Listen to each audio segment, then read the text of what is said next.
Di tengah begitu banyaknya arus ideologi, gimana ya caranya sebuah organisasi mahasiswa Islam terbesar di Indonesia bisa tetap menjaga arah geraknya? Nah, jawabannya itu ada di dalam sebuah dokumen yang namanya Nilai-Nilai Dasar Perjuangan, atau biasa disingkat NDP. Hari ini, kita bakal bedah tuntas kompas ideologis dari Himpunan Mahasiswa Islam ini. Kita akan bahas ini dalam 6 babak ya. Mulai dari jejak pencarian identitas yang melahirkan NDP, sampai ke apa sih sebenarnya misi akhir yang ingin dicapai lewat nilai-nilai ini. Yuk kita mulai. Oke, perjalanan kita mulai dengan menelusuri pemikiran seorang tokoh yang sangat sentral di balik NDP, yaitu Nurcholish Madjid, atau yang akrab kita sapa Cak Nur. Jadi, NDP ini nggak ujuk-ujuk ada loh. Dokumen ini lahir dari sebuah kegelisahan intelektual. Seperti yang bisa kita lihat di lini masa ini, perjalanan Cak Nur di tahun 1968 itu membuka matanya. Beliau sadar, mahasiswa Islam di Indonesia itu butuh sebuah kerangka berpikir yang modern, yang relevan, yang bisa menjawab tantangan zaman, bukan cuma sekedar doktrin yang usang. Nah, setelah kita tahu kenapa NDP ini lahir, sekarang yuk kita lihat apa sebenarnya isinya dan gimana ceritanya gagasan ini akhirnya bisa jadi doktrin resmi organisasi. Jadi, inilah definisi resmi dari NDP. Gampangnya, anggap aja ini kompasnya HMI.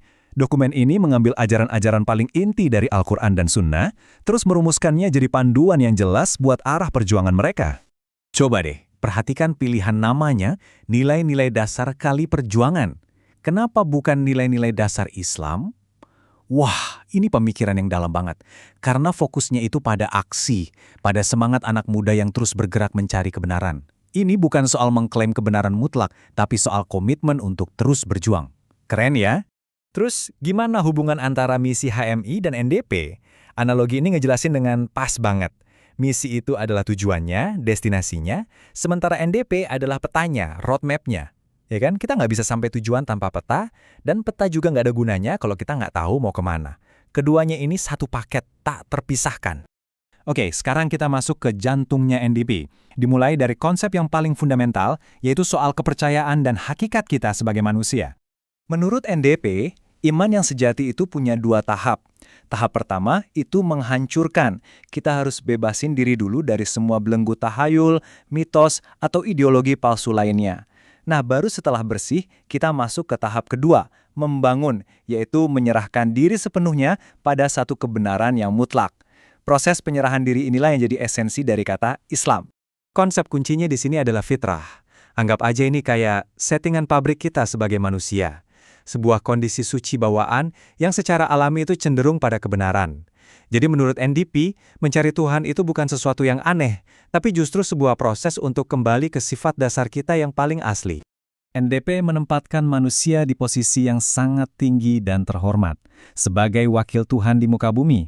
Artinya, ketika kita hidup selaras dengan fitrah kita, kita itu sebenarnya lagi dalam perjalanan untuk memenuhi potensi tertinggi kita, untuk menjadi insan kamil, manusia paripurna yang jadi rahmat bagi sekitarnya.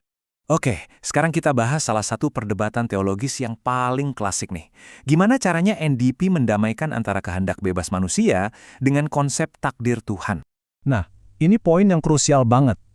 NDP itu tegas menolak sikap fatalisme atau pasrah buta. Bagi NDP, takdir itu bukan skenario film yang udah jadi dan tinggal kita tonton. Bukan. Ia lebih seperti hukum alam, hukum sebab akibat, atau gampangnya, aturan mainnya. Sementara ikhtiar, itu adalah kebebasan kita untuk memilih dan bertindak di dalam aturan main tersebut. Dan ayat ini jadi penegasnya. Perubahan nasib sebuah masyarakat itu nggak akan turun dari langit begitu saja. Ia harus dijemput, diusahakan. Sejarah itu dibentuk oleh pilihan-pilihan kita. Perubahan sosial itu selalu dimulai dari perubahan di dalam diri individu. Selanjutnya, mari kita lihat gimana NDP memandang hubungan yang sangat vital antara individu dan komunitasnya. NDP melihat hubungan individu dan masyarakat ini kayak simbiosis. Di satu sisi, ya setiap orang bertanggung jawab atas perbuatannya sendiri. Tapi di sisi lain, coba dipikirin, apa artinya jadi orang adil atau amanah kalau kita hidup sendirian di gua? Kebaikan individu itu baru punya makna dalam konteks sosial. Keduanya saling membentuk, nggak bisa dipisahkan. Nah, di bagian akhir ini, kita akan rangkai semua kepingan puzzle tadi untuk melihat gambaran utuhnya. Apa sih tujuan akhir perjuangan menurut NDP? Jawabannya, menegakkan keadilan, yang dasarnya adalah ilmu dan wujudnya adalah aksi nyata. Dalam kerangka NDP, keadilan itu bukan cuma urusan pengadilan. Keadilan adalah manifestasi tertinggi dari keimanan. Makanya, tugas utama seorang pemimpin dan juga setiap individu adalah memastikan setiap orang, tanpa terkecuali, mendapatkan hak-hak dasarnya. Alur dari keyakinan ke tindakan itu bisa kita lihat dalam 3 langkah ini. Iman itu pondasinya ada di dalam hati. Amal saleh atau perbuatan baik itu wujudnya di dunia nyata. Terus fungsi ibadah di mana? Nah, ibadah itu jembatannya. Ibadah bukan tujuan akhir, tapi sebuah latihan spiritual untuk mengubah iman menjadi aksi nyata yang bermanfaat buat sesama. Setelah kita ngelewatin semua konsep yang dalam ini, pada akhirnya seluruh gagasan NDP itu mengerucut pada sebuah misi hidup yang isinya 3 pilar.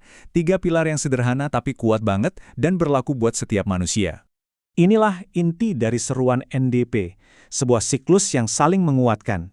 Iman yang tulus akan mendorong kita mencari ilmu. Ilmu yang benar akan membimbing kita untuk beramal soleh. Dan amal perbuatan yang baik, pada gilirannya, akan menyuburkan kembali iman kita. Sederhana, tapi dalam banget maknanya. Pertanyaannya sekarang untuk kita renungkan bareng-bareng. Di tengah dunia yang terus berubah dengan sangat cepat, gimana caranya sebuah dokumen yang lahir lebih dari 50 tahun lalu bisa terus menginspirasi perjuangan keadilan generasi baru? Relevansinya, pada akhirnya, ada di tangan para pewarisnya.